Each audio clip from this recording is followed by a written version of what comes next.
Shalom everyone, welcome again to another episode of the Hebrew and Israel Haftarah series. I'm your host, Ariel Halevi. We are this week in the Haftarah of Shoftim and getting closer and closer to Yom Teruah as well. This is a very, very exciting thing for me at least, because first of all, it means that my birthday is coming up, and there's nothing wrong with birthdays, unlike some people try to argue there's nothing wrong with birthdays. And also, not that my birthday is on Yom Teruah, it's a little bit before, but it's always very exciting to get to that time of the year. Also means the weather cools down, it gets a bit more comfortable here in Israel. And we are still in the cycle, the seven prophecies that deal with giving comfort to Israel. And it's very interesting, the structure of 3 verses 7. It suddenly dawned on me that we're looking at a structure of 10 broken down to 3 and 7. 3 and 7, very symbolic numbers.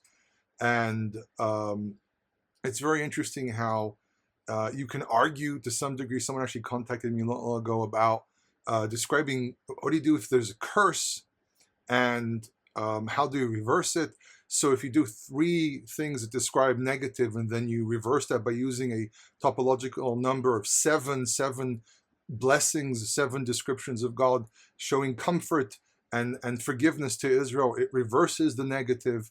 Another very interesting thing that we have to think about is the fact that there are segments inside these readings which do represent a bit of an opposite of what we find in the book of Eicha or the book of Lamentations. And I point out at least one of them in one of the previous recordings. So it's a very, very interesting dynamic to read this throughout this year, and especially because really in the reality that we live today, all the time we need condolence because there's always a feeling of threat.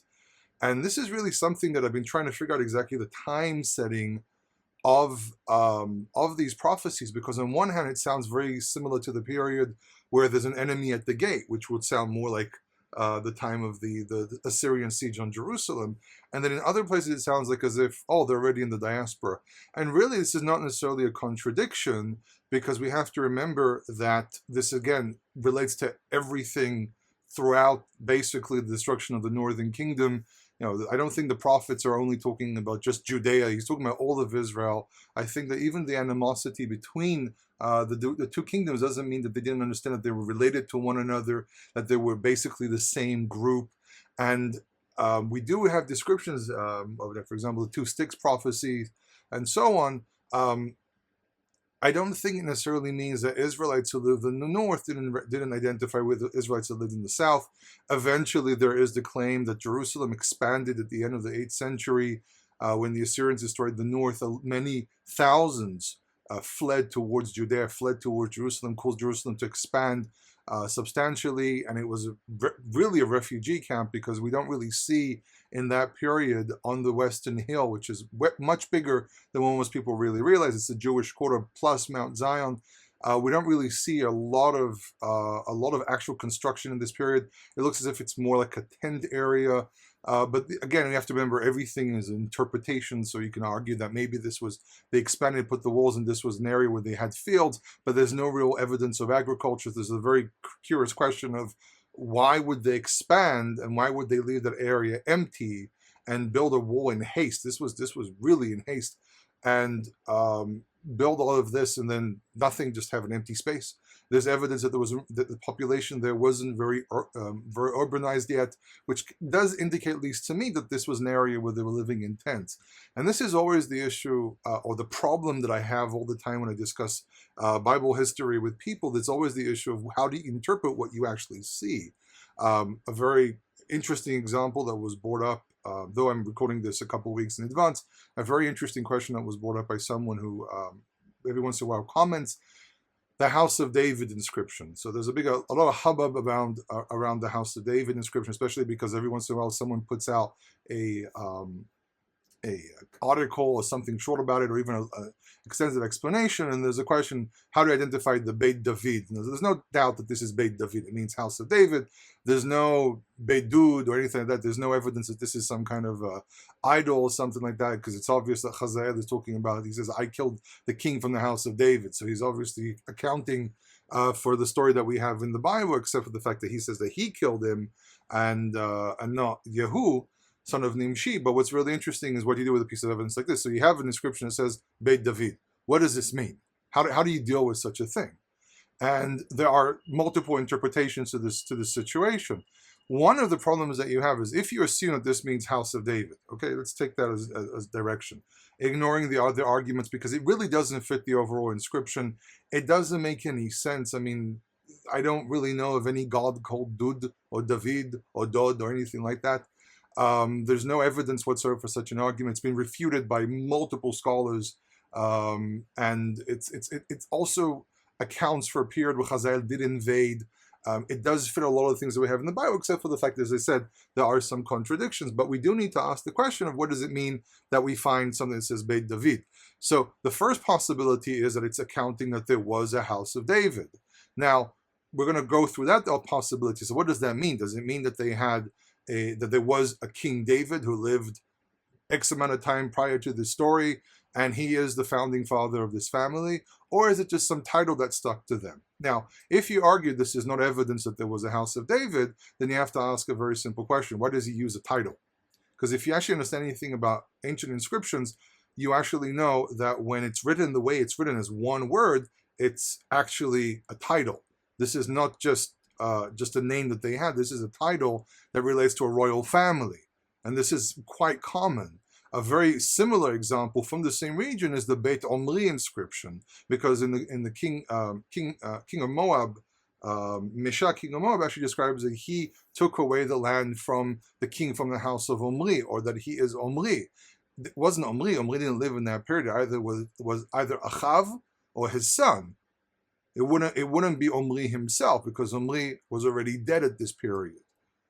But he's actually referring to the house as the house of Omri. And this is actually much more common than people realize. I've seen, when I took a course quite a while back, so it's not all fresh in my head, but I took a course that dealt with royal inscriptions. It's very interesting that there were royal family names. It wasn't just king so-and-so and such and such. We're all used to seeing all these inscriptions from these Assyrian, Babylonian kings, but no one really realizes that there were genealogies. Not everything was usurping. Not everything was this guy showed up, him and his son were kings, and then suddenly, boom, they got rid of them. There were sometimes dynasties. Now, dynasties didn't last very long in the ancient world. Mostly the Egyptians were very good with dynasties, but again, we're talking about multiple dynasties over many, many thousand years, so there might have been kings or pharaohs or 4, 5, 6 generations, but then it got replaced. And that was very, very common in the ancient world, but it still meant that they did create royal names. So when you look at an inscription that says Beit David, you need to kind of understand that this is a title, which means this is under the name of someone that probably did exist, because usually that's how these inscriptions work. This is usually how these titles work. But it's all an issue of interpretation. Same thing now, we go back to our reading. The same problem we have when you read a text like this, you can see pieces that fit this piece of history and pieces that fit that piece of history. And then you have to try to pinpoint exactly when this is actually going on. And the problem that we have is that when I, for example, as an archaeologist, I'm not an archaeologist, I'm a historian and Bible scholar, but I did take courses in archaeology, and when you go into archaeology, you look at something and you deal with the interpretation, you always have the problem of what does this mean and what is the person really trying to say. And when you really dig into things, and this is always something that I always advise my own students.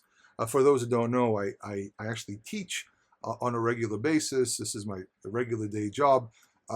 What the recordings and everything is just an extra I do for everyone out there. But yes, I do teach, and I teach history, and I teach Bible, and I especially teach biblical Hebrew.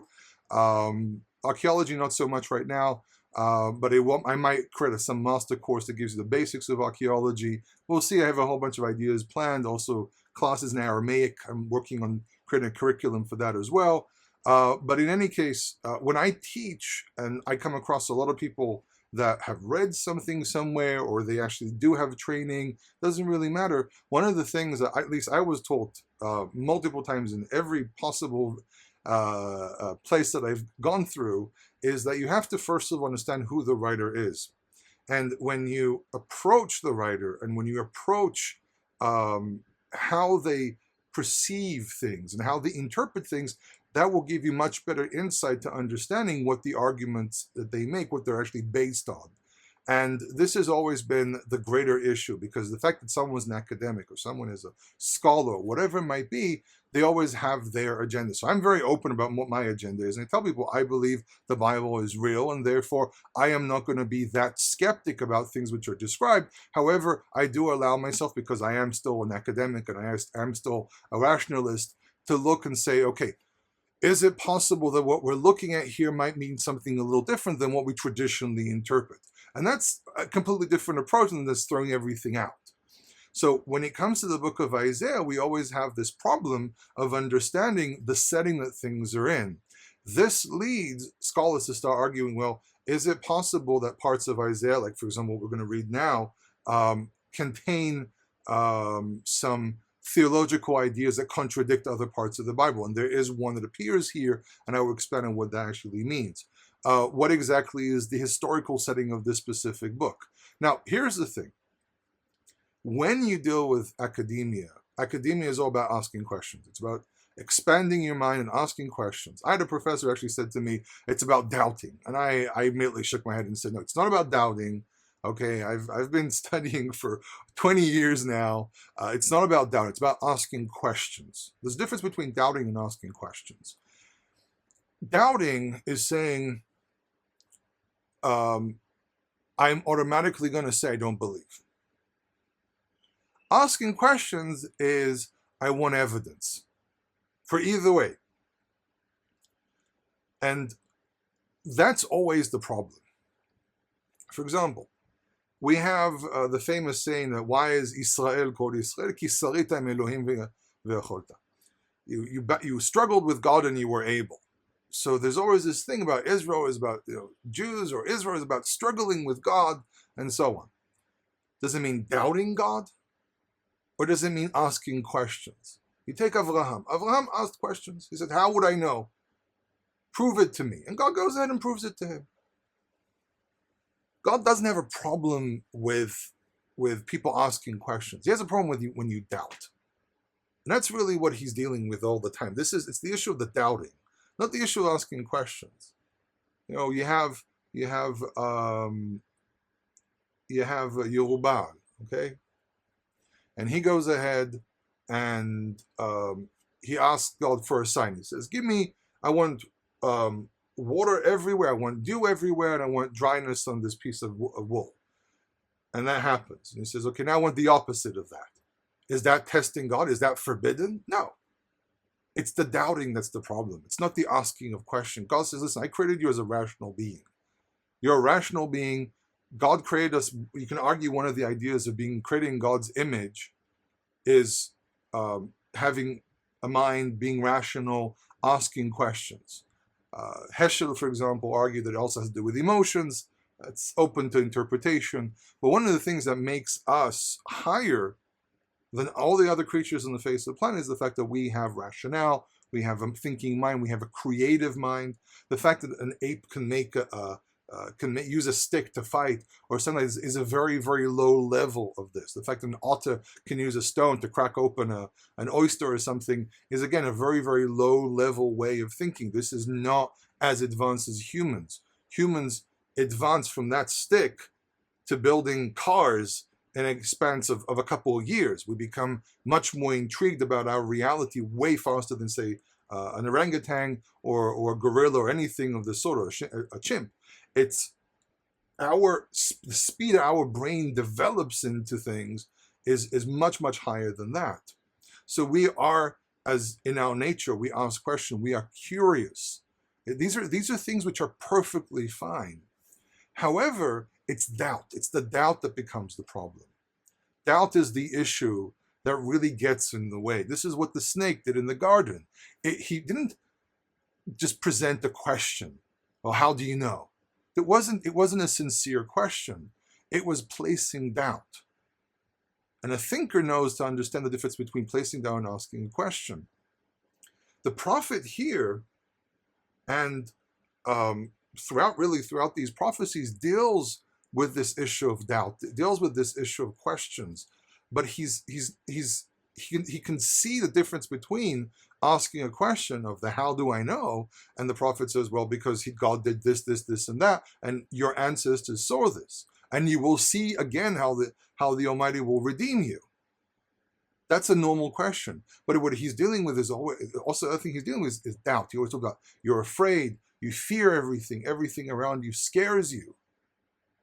And that's the problem of doubt. Now, this is something that we all have to work on. I mean, I don't walk around all the time with the feeling that I have absolute complete faith in God. I think it's normal for all of us to have up and downs all the time. I think it's part of our structure as human beings, but we need to always keep inside in our minds this, again, the motif of hope, but also understand that there is evidence to things. We just have to know how to look for it correctly. The snake took fact. He took fact and put doubt into it. That's really what's done with doubt. And that's really the issue that we have to deal with as people of faith. This is the issue we always have to deal with when we come and have discussions with people, because it depends where they come from. So if your opinion is to doubt all the time and always say, no, no, no, no, no, then that's what's going to happen all the time. And this is going to be the response you're going to get from everyone all the time. But if you say, well, is it possible? Is it possible that this piece of evidence that we found can be interpreted to fit something in the history of the Bible? If a person is not sincere, they'll say, no, there's no way. And I've seen this multiple times. But if they say, listen, there is a possibility, it's not 100% proven, then that's already asking questions, not necessarily doubting. That's only asking a question.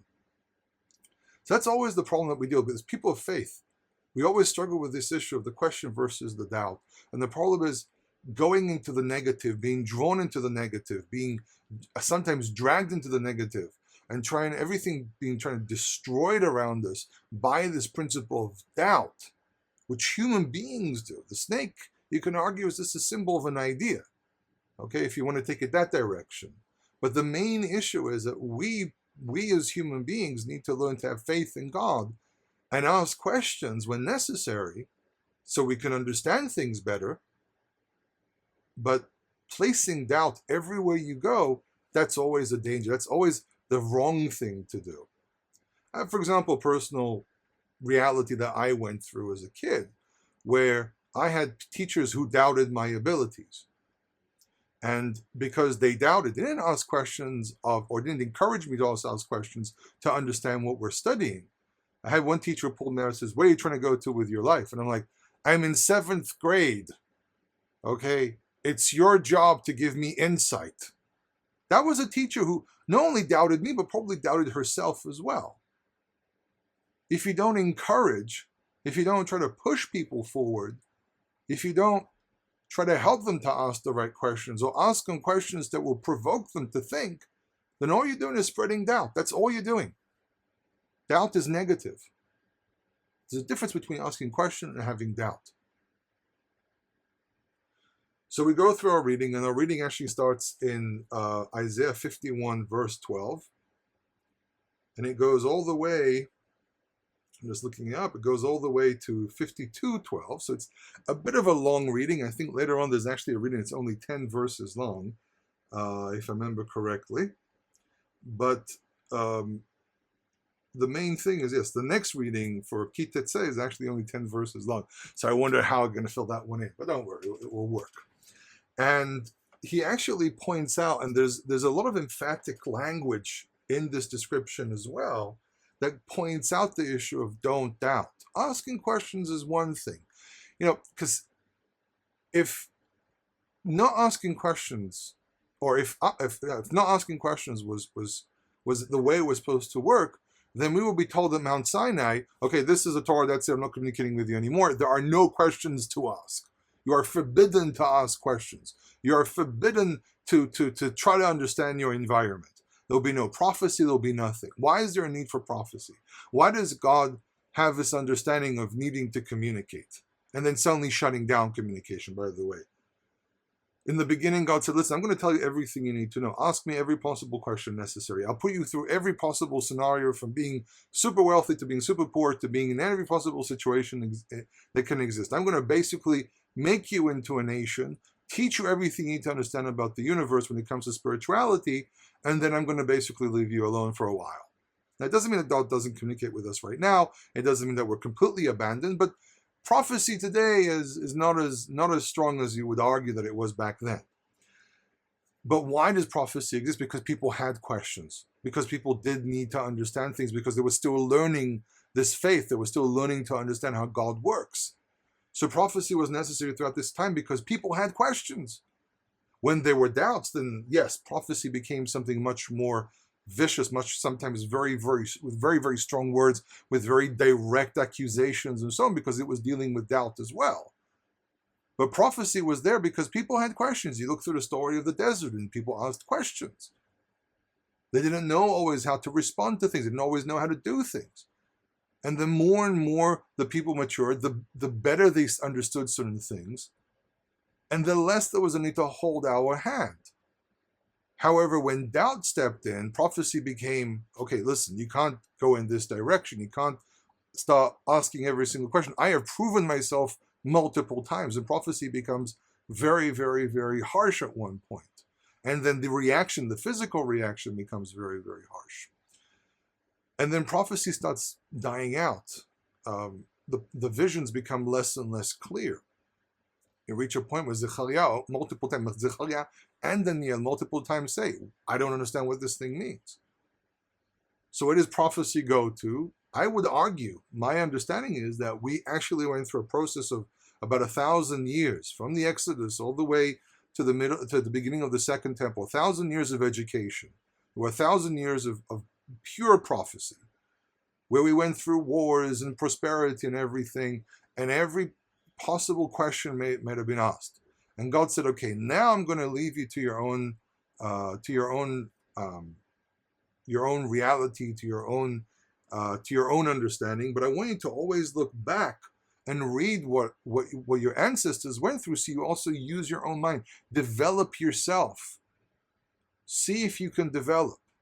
Now, again, I don't know if this is necessarily the absolute answer. This is an idea that I came up with a couple years ago, because it really is the question, where did prophecy go to? And I think that we need to understand that all the answers have been given to us. And right now it's the issue. God is testing mankind, and specifically testing his own people to see, okay, have you actually understand the message? Maybe God went in a different direction of how he wants mankind to behave. And he wants to see who are the ones who think and who are the ones who don't think. You don't always have to put a gigantic show. Sometimes it works as based on memory.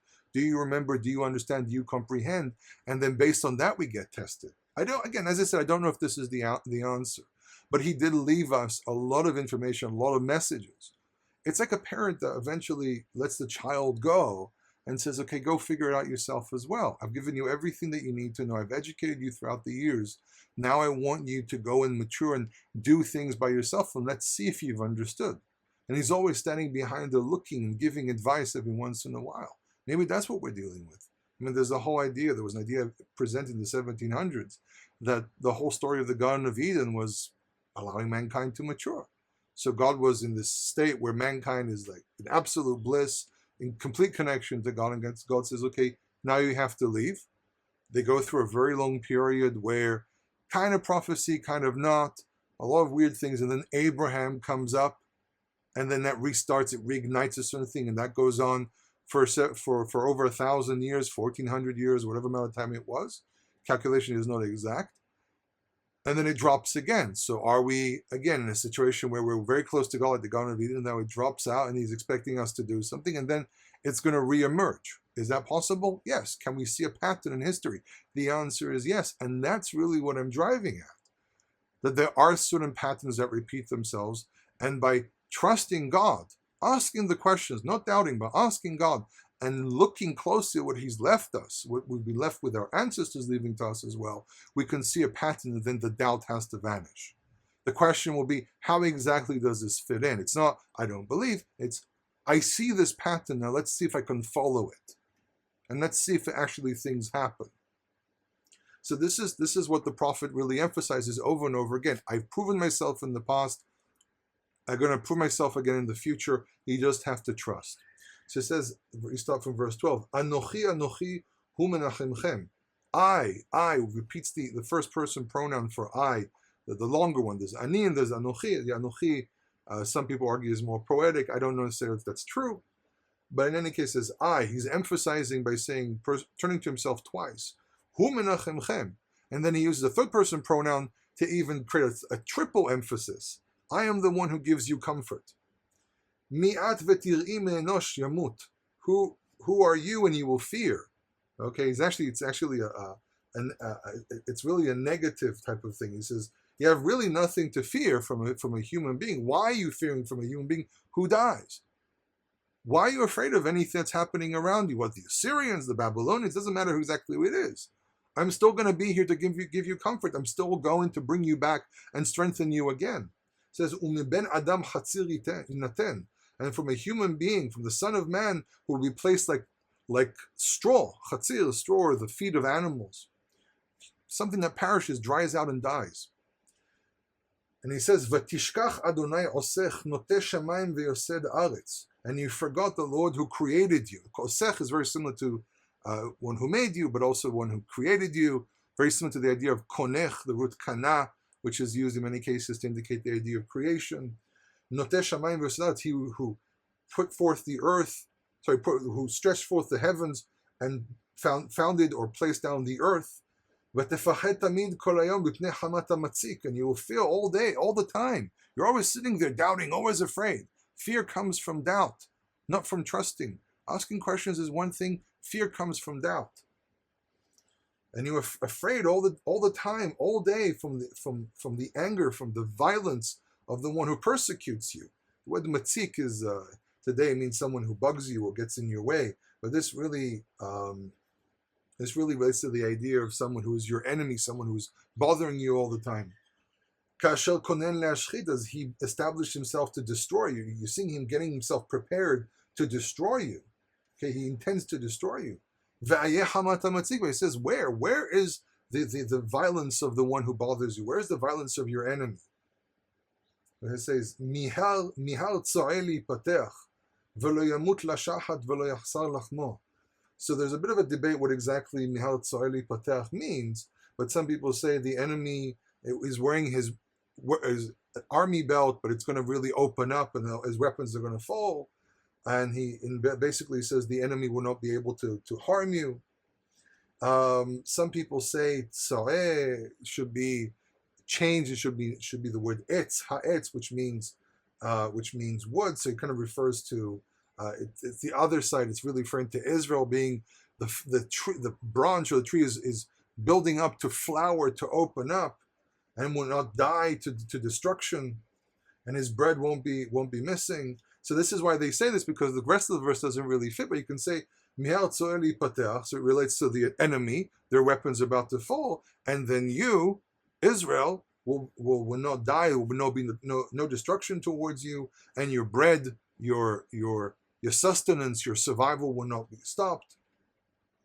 So there are sometimes verses where it's a little difficult to see exactly what the verse means. Your translation might say something a little different, but when you kind of dig down into some of the structures here, there are some other opinions. I'm not a big fan of changing the meaning of words. Tzo'eh is a very, very, very, very strange word, very rare as well.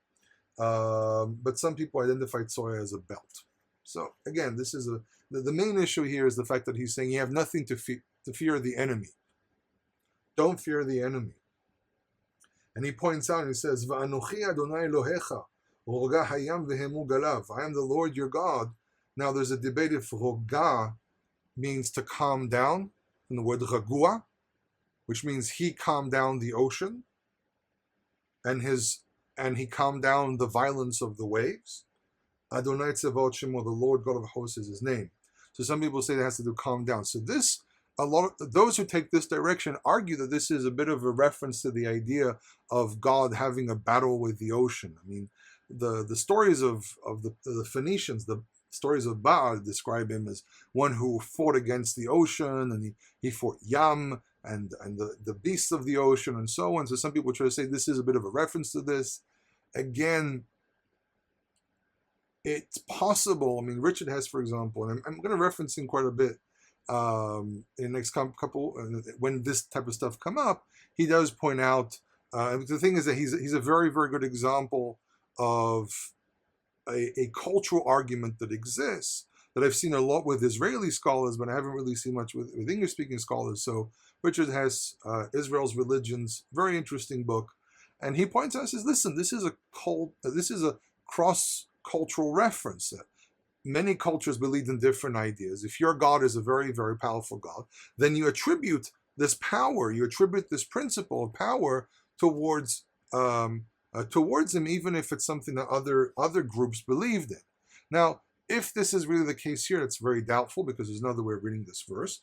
But we do have a few other places where he mentions the Leviathan, what they call it, the sea serpent, and that's a much more clear reference to these legends that the people in the Levant and Mesopotamia believed in.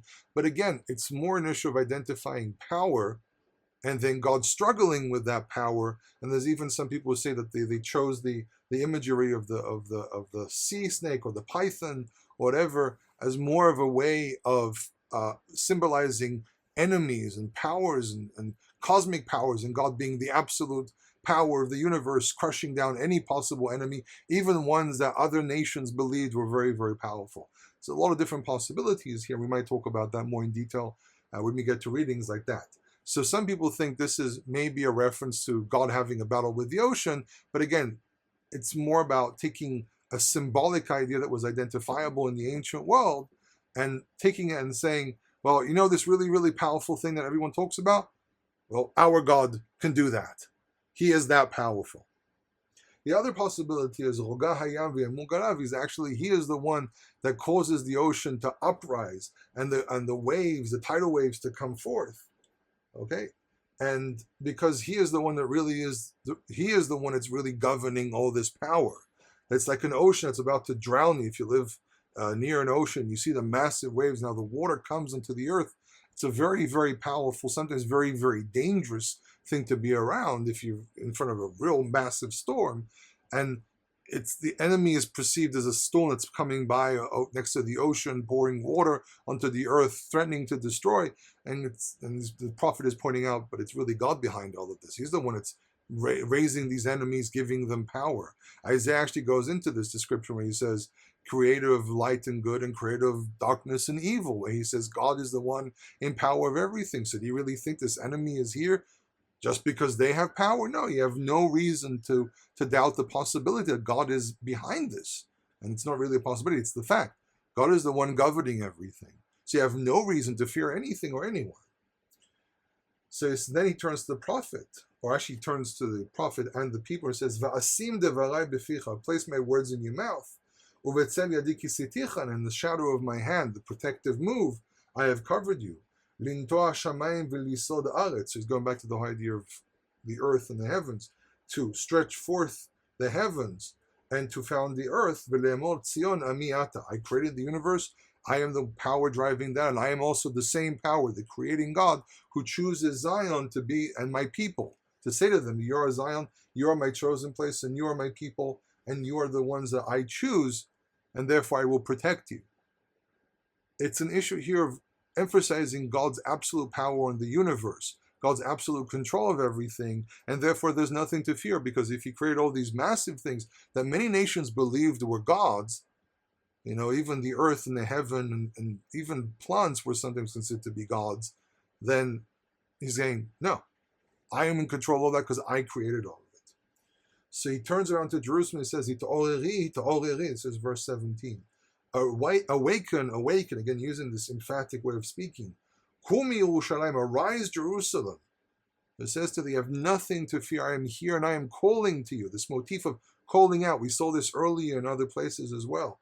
He calls out and says, I am calling to you, Jerusalem, to arise and to awaken. By the way, just as another thing, just going back to the previous verse, it's also an issue of putting the words in Israel's mouth and putting the words in the mouth of the prophet as being a testimony to the other nations that God, the God of Israel, is the one that created everything, and all the nations should recognize this. So then he says, arise, Jerusalem. Why does she need to arise? Why kumi? So you have to understand that this idea of arise here is, again, based on the principle of this, of as if Jerusalem has been destroyed, almost completely destroyed. This might be a hint to the idea that this is after the destruction of the first temple. However, earlier it says, where's the destruction of the enemy? You're always afraid. That sounds more like Assyria, more like the city still stands. It's there, and it's not destroyed. So it's quite possible that we're looking at several prophecies from different periods or from different stages being placed next to one another in a motif where he says, listen, you're afraid of an enemy. You've even reached a point of destruction. And then I tell you, arise, arise. But this is almost like resurrecting the dead to some degree, because he says they've drunk poison, they've died. This is almost like the valley of dry bones. It says, arise. Why do you need to arise? Asher shatit miyad Adonai et kos hamato, which you have drunk from the hand of the Lord, the cup of his, some people translate as wrath, but the word chema can also be translated as poison, which works nicely in parallel with the word tar'ela, which is another form for ra'al. Ra'al, tar'ela, is basically the same principle. So his cup of wrath, but the wrath is like the wrath of a snake. When the snake attacks, it puts poison. So the association here is, though chema can mean anger, he's really referring to the poison that's been projected towards Israel, in this case, drunk through the cup. Et kubat kosa tar'ela shatit matzit. The kubat is another more poetic way of describing a cup. Kubat and kos are quite common parallels. The kubat doesn't appear too many times in the Bible, but we do find it, for example, in Phoenician inscriptions where it uses a parallel kubat and kos, or kos and kubat side by side. Here the word kos is being placed in here probably as an explanation to this unusual word. So kubat kosa tar'ela, the cup, or this very specific cup, or maybe this cup of poison you have drunk and you have sucked through. You basically drunk everything and dried it out.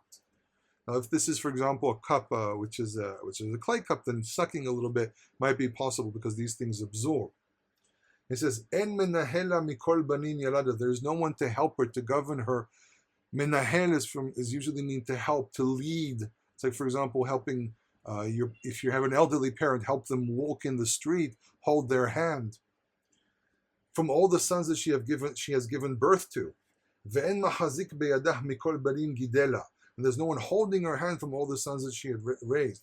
Now, this has actually been argued that this is one of the obligations of children towards their parents, that when a parent is drunk, and we see this, for example, with Noah, that one of the practices that people would do, with children would do with their parents, or teenagers will help their parents, is if a parent drank too much, to help the dignity of the parent by taking them either from the place they were drinking, or from the wherever they were lying down, wherever they were eating and drinking, and take them away with dignity, saying, I think you've had too much to drink, let's take you somewhere else. So the dignity of the parent is actually kept. Unfortunately, sometimes today it's the other way around. The children drink, and then the parents have to show up with their car, taking the kids home, or someone else has to show up to take this person because there's no one else to take care of them. But here it seems to me that this was one of the ways, drinking was not uncommon in the ancient world. There's always this debate if drinking is forbidden or allowed. There's sometimes positive things about drinking, sometimes negative things about drinking. What's very interesting, by the way, is that drinking was one of the practices. Drinking a cup of wine was one of the practices, mourning practices, that a meal was presented before the mourners, and then a cup of wine was handed to them, physically handed to them, from one person to the other. And this is why there's a practice in Judaism that you don't hand bread to someone's hands. You place it on the table and they pick it up by themselves. And when you give them a cup of wine, you place it on the table and they pick it up and drink it. The only situation where one gives a cup of wine or food is usually to a loved one. And this is, for example, a person's wife. If a man, for example, does the ceremony of Kiddush and then he drinks the wine, giving it to the hands of the wife is a sign of love. Breaking the bread and giving her the bread is a sign of love. Placing it on the table, it's like you take care of yourself. But when a person is mourning, then we're taking care of them. The community steps forward and takes care of them. So you place the food in their hands. You're assisting them because they're in a dire state. They're identifying with the dead. So they are broken. Therefore, out of the community love, you give it to them. But in overall, when people just were together, you broke up the bread, you gave the wine, each person had to take care of themselves. So he's describing here that they have taken the cup and they drank it all the way through. So you can also sometimes see the motif of the cup, the motif of wine, as being negative. So what's the answer to this? What's the answer? Responsibility. Drink responsibly. wine can be a positive thing. It can bring you to a point of joy. You can be happy.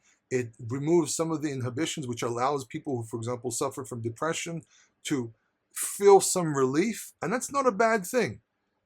That's not a bad thing. It's not a negative thing. However, when it's overdone, when it's done dangerously, then it becomes poison. It becomes something dangerous. So it's an issue of taking responsibility over your actions as well. And this is why he says you have drunk and you have sucked it dry, because you've done so many bad things that now you've poisoned yourself. So he says, he carries on and says, Shetayim hena karatich mi yanud lach.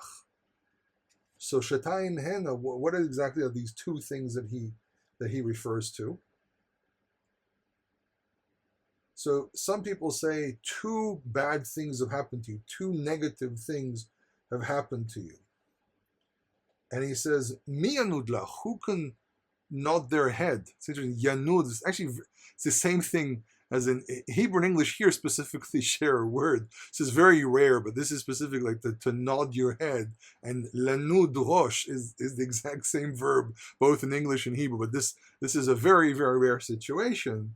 And who says who would nod their head to you? And this is again another sign of showing comfort to a person who's mourning. He says, Hashod ve'ashever ve'ara'av ve'acherev mi yanachamech. Says two bad things have happened to you. You have no one to comfort you, and you have no family. And sorry, you have no one to comfort you because you have no family, and all these negative things happen to you. So you have a horrible day. You come back home, but then your spouse, your loving spouse, gives you a hug and makes you something to eat, and your children will come to you and say, Mom or Dad, look what thing I drew here, or they make you laugh, or they take you to the sofa and they rub your legs. There's someone to comfort you at the end of the day. This is why family is so important. When people discuss the whole thing of marriage is a patriarchal contract, no, it isn't. It's a natural thing that most human beings need. Unless you have a problem. Let's be very, very frank. Unless you have a problem, most people need someone to comfort them. For example, I was by myself for several years. I had no family in Israel. My parents moved. I was all by myself. I had a brother who was in the army, so I never really communicated with him because he was always doing something. And I was all by myself. And I was lonely, completely, completely lonely. It was horrible. But I had friends. I had people surrounding me that cared about me, who loved me. And when I got married and I had children and the family grew, that pain of loneliness, the trauma of the loneliness went away. It's out of doubting, not asking the questions of how marriage should work correctly. Should men govern women? Should women seek careers? These are individual questions that need to be asked in every specific environment, in every reality that people live in. But to argue that marriage is a patriarchal control over women and everything, no, it's not true. Families, we work as units better, as a nation, as having children, because we comfort one another, because we help one another, because that's how human beings can survive in this world. So he says the two horrible things that can happen. You had a horrible day, you come back home to an empty house, not even a cat. This is what he says. And cats don't really care about you. Cats are just taking care of themselves. But the whole idea is you have all this destruction. The shod, which is the attack, the physical attack, the shever, the breaking, the shambling of your reality, the hunger and the sword. And there's no one there to give you condones. There's no one there to give you that hug at the end of the horrible day, to give you that cup of wine or whatever you enjoy at the end of your day. Not by the way, not my cup of. I don't drink wine at all. I don't like wine. But the whole idea is that at the end of the day, the thing that gives you comfort, and you can do it with your family. Being lonely is a horrible, horrible thing. He said, you don't have this. He says,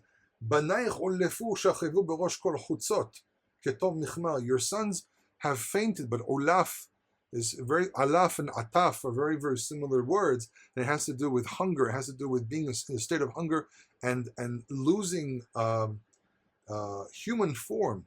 Basically, starvation causes us to lose our human form, but the whole idea is to be hungry to a point where you collapse. And he says, they lie down at the front of the head, the most central places of all the chutzot. The chutzot are the streets, the main streets that you have.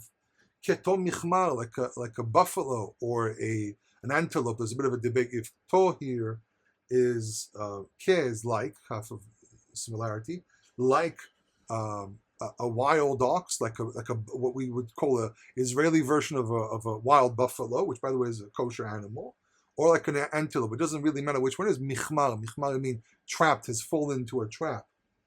Hameleim hamat Adonai ga'arat Elohai, who are full of the wrath of the Lord, the anger of your God. And he's basically saying they've been attacked, they've been destroyed. Jerusalem has no comforting. It's all destroyed, it's all desolate. So it says, therefore hear this, she who is poor, she who is bereaved of everything, and is drunk but not from wine, is a state of drunkenness. Basically her senses have been completely blurred because of the situation. If you ever gone through something horrific, something that shocks you, for example, I've lost several friends lately, and when my wife, for example, turned around to me and said to me that someone passed away, someone that you know, someone you care about, you get this dizziness. It's a very similar sensation of when you get drunk, and you lose your senses for a second. She says you're drunk, but not, you're in a state like drunkenness, but not from wine. Says, thus says the master, your Lord, Adonai. He says, using here your master. I am really your master. I am really the one who cares about. I'm really the one who's going to make sure everything works okay. And your God who will fight for his people, who either argues for his people or fights for his people. Maybe the issue here is a principle of protection. And he says, behold, I take from your hand the cup of poison. Et kubat kos hamati, the cup of my wrath, or the cup of my poison. Lo tosifi lishtotah od, you will no longer drink it anymore. Vesamtia beyad mogaich, I will place in the hands of those who cause you fear. Asher amur lenafshech shechi v'na'avro, who said to your spirit, said to you, because nefesh can mean spirit, but can also mean your body, your person. And also you can say the spirit of Jerusalem are the people who live in it. Bow down and we will pass. Basically, lay down and we'll walk, trot all over you. But tasimi cha'aretz gavech, you place your back as if it's the earth, as if it's the foundation of a street. V'chachutz le'overim, and as a street for all those who pass through. He says you've demeaned yourself, you have placed yourself in a state of complete humiliation. He says this is no longer going to be like this. He says, Ori, Ori, livshi ozech Tzion, awaken, awaken, very similar to Kumi, like we said earlier, Kumi, I think it was. He says, It'ori, Kumi Yerushalayim, so he's repeating the same idea, and he says, Ori, Ori, awaken, awaken, livshi ozech Tzion, wear your might, O Zion. And this ozech can also be a reference to the people who live in it. And he says to Jerusalem, livshi bigdeti fartech, Yerushalayim Ir HaKodesh, wear your garments of glory, Jerusalem, the holy city. So there's several important things to point out here. First of all, ceremonial clothing, wearing proper clothing, looking good in certain clothing is part of the honor of people. Being meek all the time and covered with dirt or whatever it might be is not necessarily something that's for a person's honor. There's always this debate about, in religious circles, should women wear makeup? Should you wear nice clothing? And so the answer is yes. If God has blessed you and given you the ability, you honor God by showing up in front of those that you're supposed to represent God. There's no representation of God where you're wearing rags and you're covered with dirt. The high priest, who's the representative of God, wears garments. The priest wears garments. The king wears garments. If a person's poor but they're very, very wise, then it's they're supposed to be elite. It's the responsibility of the community to help that person so there's more respect. Now, yes, it's true. We should first of all respect the person for who they are. I agree 100%. For years when I was obese and I'm still overweight, but when I was really obese and it was very difficult to find clothing and everything, and people used to make fun of me because of this situation. I also was raised poor. It was very difficult to get clean clothing sometimes. And buy new clothing, sometimes I would wear the same clothing over several years. until they were tattered because there was no other way. So yes, I had really good friends who looked beyond that. But if you're supposed to represent Torah, and you're supposed to represent God, not everyone can see beyond that. So I'm not saying, dress up in a tux all day and walk around like that. No, I'm not saying anything of the sort. But what I'm saying is that if you respect God and you respect His Torah and you also respect yourself, then you should do some kind of an effort to make yourself look better. I know people who are willing to look like as if they're wearing rags. Sorry. Word sounds drag, rag. It's very, very similar sounds, but people wear. I think actually there's a word drags, which is to wear tattered clothing. I think. All the English speakers can correct me if I'm wrong. But wearing rags and just being looking terrible and everything. And I see the response of people. I see how people respond to this. And what can you do? What can you do? Yes, we strive to look at the inside of the person, to hear the wisdom of the person and see beyond this. It's very, very true. But we do find this principle that if you are there to represent your God and to represent your Creator, prosperity is one of those signs. I don't believe in prosperity preaching. And I think the Calvinists have some interesting idea about this as well, if I remember correctly. But I'm not saying if you have loads of money, start driving big cars and everything. No, be responsible with your money, but also if you're representing God, teach yourself to be more eloquent. Teach yourself to be better in presenting things. Don't just ignore, because we have a problem here in Israel about this. That we're religious people, therefore we don't have any responsibility to be outside being religious, and therefore I can look like as if I don't know anything, or I can look terrible and dress wherever I want and take no responsibility about how my environment looks like. No, you do have to do that because it shows responsibility, it shows a certain level of integrity and so on. And he calls Jerusalem the holy city. This is explained as being an expansion of the holiness of the temple into Jerusalem itself. So far there was Jerusalem and there was the temple within it. And he's expanding the holiness the same way you can argue that, for example, I think Ezekiel says that some of the Levites will become priests and so on. There's an expansion of the holiness here. Says, Ki lo yosif yavobach od arel v'tameh. So far, only the temple foreigners were forbidden. Now he says, even inside Jerusalem, anyone who is uncircumcised or unclean will not be allowed to come through you.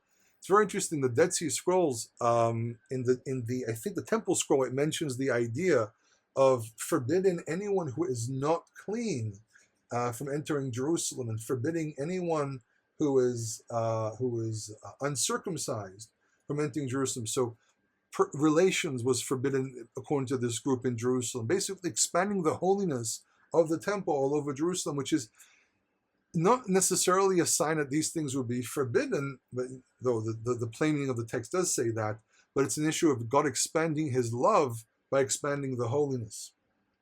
He says, "Itna'ari me'afar humi shevi Yerushalayim." Clean yourself, basically pull your clothing together, push the dirt off of you, and rise and sit Jerusalem, because she's lying down. And he says, no, get up and sit, because sitting was also a sign of sitting in your place, sitting in your being established. So shevi also can mean from the word yashav in the sense of to dwell, have your dwelling Jerusalem. Open up the bondage of your neck. Basically, sometimes used to hold people up. Enemies were tied up by their neck. Shevia bat Zion. So Shevia bat Zion, there's a question if this means that she was referred to as captive, the daughter of Zion as captive, or bedwelled by the fact that you're captives. Shevia is a very unusual way of the word saying the word Shevi. But some people say this is the captives of the daughters of Zion, or the daughter of Zion. So those who were captives, meaning return to Jerusalem. For the Lord has said, you have been taken away, you have been sold away for free, and not with silver you will be redeemed. So again, this reminds us a little bit of other prophecies we had earlier. Drink wine and eat bread with no money. He's basically saying you can be redeemed for no price. You'll come back and everyone's going to celebrate this.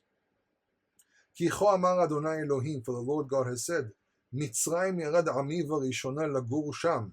He's pointing out and he says, remember, questions are reasonable. Doubt is not in place because I have proven myself over and over again.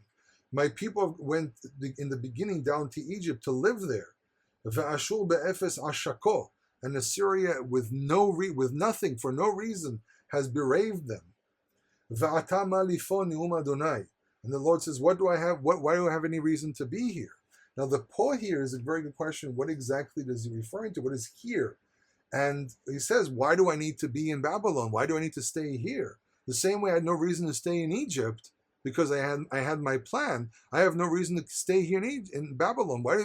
So this mentioning of Babylon, or this possibility that this is Babylon, even though he says Ashur, so there's this big debate.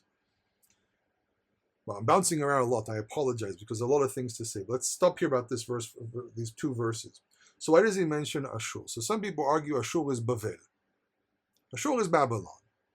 Or Syria is Babylon. Because really, culturally, they were exactly the same. And so they say this is really a reference to Babylon. This is what most scholars would say. But again, the prophets knew the difference between Ashur and Bavel. So why squeeze that in? So is it possible that he's talking about the people who were exiled from the northern kingdom? And also people who were taken away by the Assyrians, because the Assyrians did do that. Major parts of Judea were destroyed by the Assyrians. Lachish was taken captive. I mean, if you go to the British Museum, and I've seen this with my own eyes, people were taken captive from Lachish. So this doesn't necessarily have to be Babylon. But he says the same, so he's saying, I have no reason to stay in Ashur either. So the people are in the exile, and they're sitting there, and they probably worshipped God of Israel in different ways, by burning incense and stuff like that. Not necessarily animal sacrifices, but there's a possibility there was some cultic activity outside of the land. And the people are saying, well, we're going to stay here, we're going to be here forever. And they're saying, so God is saying, no, I have no reason to be here.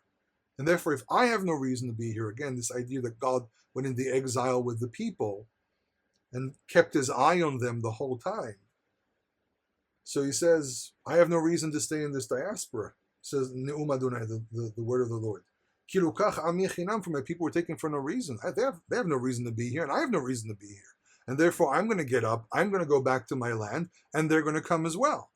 This idea of God himself being the one who leads the people. There's no Moses, there's no David, it's God himself saying, okay, get up and go. So you can open that one up into a lot of interesting directions. We're not going to do that here. It says, Moshelav Yehalelu Ne'um Adonai. Yehelilu. So there's a question of those who governing will praise or those who governing will call out in fear. Not very clear which one it is. It can be positive, it can be negative. However, the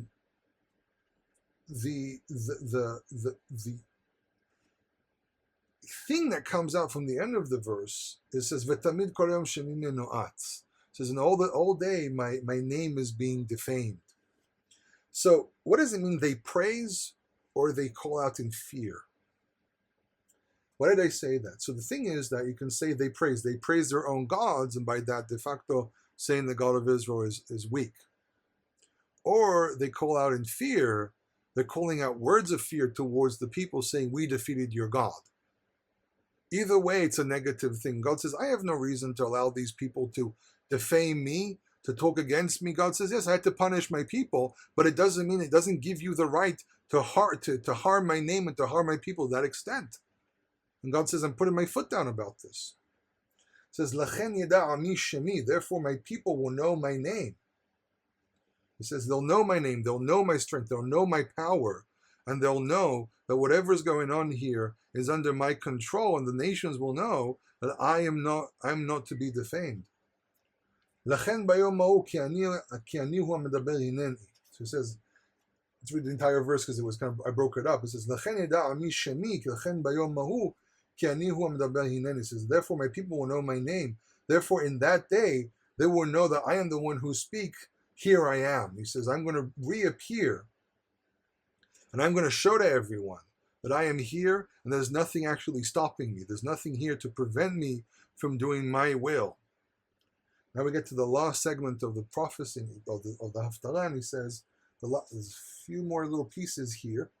This one's going to come out pretty long. And he says, Manavua. So he says, now continuing on the storyline, he says, Manavua ra'arim magle mevaser mashmi'a shalom mevaser tov mashmi'a Yeshua. What is, how beautiful are on the mountains the legs of the announcer who announces peace, who sounds peace, who announces good, who sounds salvation. Omer leTzion malach Elohai, who says to Tzion, your king has reigned, or your God has reigned. It says, Kol tzofayich nasu kol yachdav yiranenu. The sound of your watchmen have lifted up their voices. Together they will praise. Ki ayin be'ayin yiru b'shuv Adonai Tzion. From eye to eye, basically with their own eyes, they will see the return of the Lord to Tzion. Pitzchu ranenu yachdav chovot Yerushalayim. Open up with an outcry of joy, rejoice, sing praises together. The desolence of Jerusalem, the destroyed areas of Jerusalem, the ruins of Jerusalem. That was what I'm looking for. The ruins of Jerusalem. Ki nicham Adonai amo ga'al Yerushalayim. For the Lord has given comfort to His people and has redeemed Jerusalem by bringing back the people. Chasaf Adonai zeroa kodsho. The Lord has exposed His arm of strength. This is the zoa, His holy arm, which is again the arm of strength as well. There's always a symbol of His outstretched arm with strength in that arm. So His holy arm, le'enei kol hagoyim, in front of the eyes of all the nations. Ve'ra'u kol afsei aretz et yeshuat eleinu, and all the people of the earth, because the afsei here is translated as zeros, but really it's all the corners of the earth. It's very interesting, the word ephes, because ephes really means the ends of something, or the point of nothingness. So it's that at the end of the earth, they will see the salvation of our Lord. Really, not a lot I can say. The words really speak for themselves. But it is very interesting that this resembles some elements from Psalm 98. Verses, for example, 1 and 2 says, Hoshia lo yimino zoa kodsho, hodia Adonai yeshuato le'nei hagoyim. This is very similar to verse 10. The Lord is his right hand, his right arm, or his right hand gave him salvation, gave him the ability to create salvation, and his holy arms, his holy arm also calls salvation. The Lord has announced His salvation before the nation. So there's a very interesting motif here of similarity to Psalm 98. And he says, because I want to do this, he says, calls out to the people, says, Suru suru tzeu misham, tameh al tigau. Remove yourself, get out of there. Anything which is unclean, do not touch. Tzeu mitocha hibau nosei kelei Adonai. Get out of her, from Assyria, from Babylon. Cleanse yourself, those who bear the vessels of the Lord. Klei Adonai, this is a term which you actually find in the Klei Bet Adonai, which is a term which is the vessel of the house of the Lord. He's saying, everyone get up, and those who are the servants of God in the temple, cleanse yourself and be prepared to carry the vessels. So here you might say this is actually off the instruction of the Babylonians, because they took away the vessels of the temple and it was returned during the times of Cyrus. But he says, but there's a difference here. So without a rush, not like thieves at night running away. With a haste, or with a running away, you will walk. Because why? For the Lord is walking before you. And the one who walks before you, and then the one walks behind you, your gatherer in the back, the God of Israel. He is going to be here. And he's referred to as God of Israel as well, because it emphasizes His salvation of His people and the reestablishment of His name as a holy name. But what he's mostly pointing out here is he says, don't doubt, it's going to happen, and I am going to be there, literally going to be there in some way or another. What is the actual literal way is unclear to me. But he says, I will be there and I will walk before you. Maybe it's the same idea as the pillar of smoke and the pillar of fire. And he says, I am going to save you. I am going to do for my name's sake. So I'm going to stand up and turn around to the nations and say, you have no power over me. You have not really defeated me. And they're not going to escape like thieves in the night, like a prisoner who's running away because he has no power. He says, no, you are not going to get up publicly in front of everyone, in front of all the nations of the earth, and say to them, look, we're leaving this captivity because our God is still here, because we had hope. We didn't doubt that this is going to happen. And we're going to walk out from this destruction and walk out of this horrible situation with our family and bring everyone together in happiness. And the watchers are going to say, look, it's happening. And they're going to call out, look, it's happening. Big group of people just leaving the diaspora, leaving and coming back to Jerusalem and rebuilding everything. We might be seeing it right now, though there are difficulties in the land of Israel, and there are a lot of issues and a lot of arguments. I was just listening on the radio, this debate about religion versus secular state. There are issues, but we might be seeing something. The thing is to have hope. And the other thing is to show loyalty. And that's why I always say, turn around. Those of you out there who are not from the state of Israel, those of you who do not trace their genealogy to the Jewish people, but have love to the God of Israel, turn around and say to Israel, you need to keep Torah, you need to follow the God of Israel. Don't have doubt. Questions are fine, but don't have doubt. Be faithful to your faith, because He is going to do this, and then you're going to have ego over your face if you don't realize this. In any case, I hope you enjoy this. Again, if you want to help promote these recordings, there are several things you can do. First of all, share. Second of all, if you don't want to donate, so we can spending time to research, getting the material. You can also share on Facebook. I opened up a profile group on MeWe. If anyone's on MeWe, you can go there and join the group. It doesn't have all the bureaucracy of Facebook, so you won't be, things won't be hidden from you. If you're on a group, you're going to see everything. It's brand new. Someone suggested it to me, and I said, okay, I'll make one. There's Twitter, but Twitter is not really that important. Don't forget, I also have a YouTube channel. I don't upload a lot to there, but there's some interesting instructional videos there about Hebrew. I do hope to one day go back to YouTube, but it's a lot of time. It's a lot of editing work, and I don't really have time for doing such work all the time. But in any case, remember, share, like, tell your friends, tell your family. They can listen to these recordings. These are iTunes on the website for free. I hope you enjoyed this, and I hope you join me again in the future. Kol Tov.